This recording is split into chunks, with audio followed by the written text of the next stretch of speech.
Olá pessoal, tudo bem com vocês? Meu nome é Lucas, este é o Diário de Leitura e hoje eu estou aqui para falar com vocês a respeito de Contos de Kolimá, volume 1, do escritor russo Varlam Shalamov.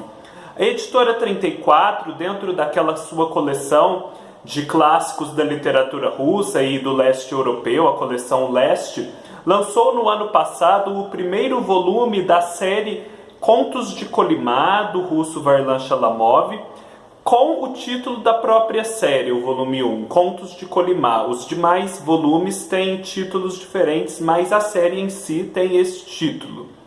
É uma saga épica que o Varlam Shalamov escreveu contando a respeito dos seus anos nos campos de trabalho forçados da extinta União Soviética.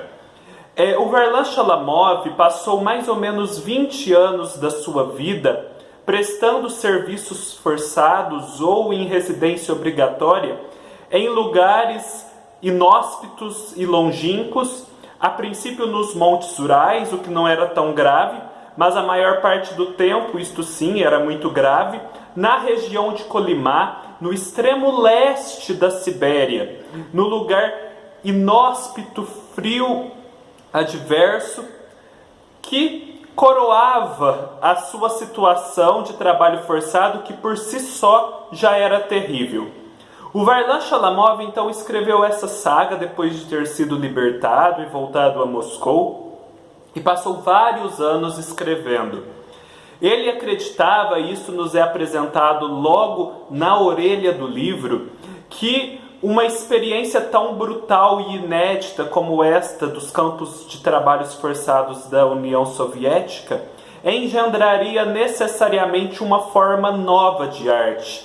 Não era possível, segundo ele, depois desses campos do Gulag, depois dos fornos de Auschwitz, que a arte continuasse da mesma forma. Nisso ele emula um pouco Theodor Adorno, aquele filósofo do qual a gente sabe, não há poesia depois de Auschwitz, é a frase famosa dele.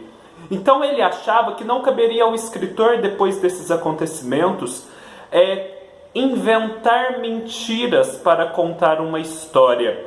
Era como se tudo isso já fosse tão brutal, e nessa brutalidade tão rico de cenas, acontecimentos, sentimentos e perspectivas, que caberia ao escritor se esforçar ao máximo em contar a verdade daquilo que aconteceu. De modo que, ao criar sua ficção, pelo menos esse foi o meu entendimento, ele seria um pouco um historiador, mas ele não relataria os fatos como um historiador. Ele relataria os fatos como um romancista, pois ele criaria diálogos, cenas, faria análises psicológicas dos personagens. É óbvio que ao fazê-lo ele teria que criar situações que não necessariamente existiram, mas ele faria dessa forma esse ato de criação, tentando o mais possível chegar próximo daquilo que de fato poderia ter acontecido. Esta então é uma coletânea de contos. Os contos se relacionam entre si pela temática, pelo ambiente e pela entonação do autor. Pela temática, no sentido de que todos retratam as condições adversas, brutais e desumanas dos trabalhos forçados em Kolimá e dos sentimentos e situações por que passavam todos os seus habitantes, os habitantes de Kolimá, os presos. Os contos muitas vezes nos fazem lembrar das histórias de Kafka. Eu li de Kafka apenas a Metamorfose, mas pude sentir na Metamorfose o desconforto que nos causa o seu relato daquela situação absurda de uma forma tão normal. Aqui também tudo é narrado sem sobressaltos. O Varlam Shalamov não nos pinta um quadro barroco de modo a que nos emocionemos e caiamos em prantos por conta das situações que aqui são descritas e que certamente poderiam nos levar ao pranto. Ele narra tudo de uma forma seca. Ele fala que este é um livro que é um tapa na cara do stalinismo. E como todo tapa na cara, ele é breve e sonoro. Então, é tudo muito seco, é tudo muito preciso e direto, sem eufemismos. Ele detestava eufemismos, o Varlam Shalamov, sem rodeios e ao mesmo tempo sem exageros. Eu imagino que o autor pensasse assim: a situação por si só já é tão exagerada, já é tão radical e absurda, que não é preciso nos valer de recursos de retórica para deixar patente isso. Basta descrevê-la objetivamente e o absurdo ficará patente. Eu não senti que há entre os contos uma progressão lógico-cronológica, mas pode ser que ao avançar na narrativa nos próximos volumes que serão lançados pela editora 34, dê para perceber esse tipo de progressão. Eles podem ser, eu acredito, lidos separadamente, não na ordem que estão dispostos no livro.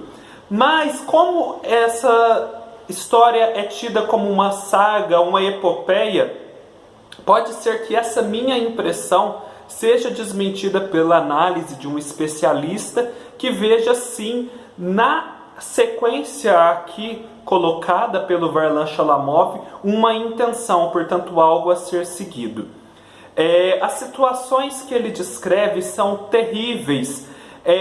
Eles viviam na Sibéria, um lugar que poderia chegar a 60 graus negativos, e assim, ele trabalhava numa mina de extração de ouro, um lugar já por si só terrível e que traz as condições mais adversas aos trabalhadores. E ele, além disso, às vezes, trabalhava nessa mina, trabalhava a 60 graus abaixo de zero, no turno da noite, 16 horas por dia, comia pouquíssimo, porque o que eles davam para os presos comer, a chamada ração, vejam só, era coisa de 300 gramas de pão num momento do dia, depois uma sopa rala, pouco sólida, à noite e nada mais. Eles diziam que objetivamente, segundo uma tabela nutricional, aquilo era o necessário para a manutenção da vida daqueles prisioneiros. Mas não havia distinção entre quem era maior, quem era menor, quem tinha uma complexão física mais robusta e, portanto, precisava de mais calorias e vitaminas para sobreviver. E assim, eles, por exemplo, isso aqui é comentado pelo Varlam Shalamov, na hora de administrar os remédios dos presos que ficavam doentes, consideravam o peso. Portanto, não havia motivo para não considerarem o peso na hora de distribuir o alimento.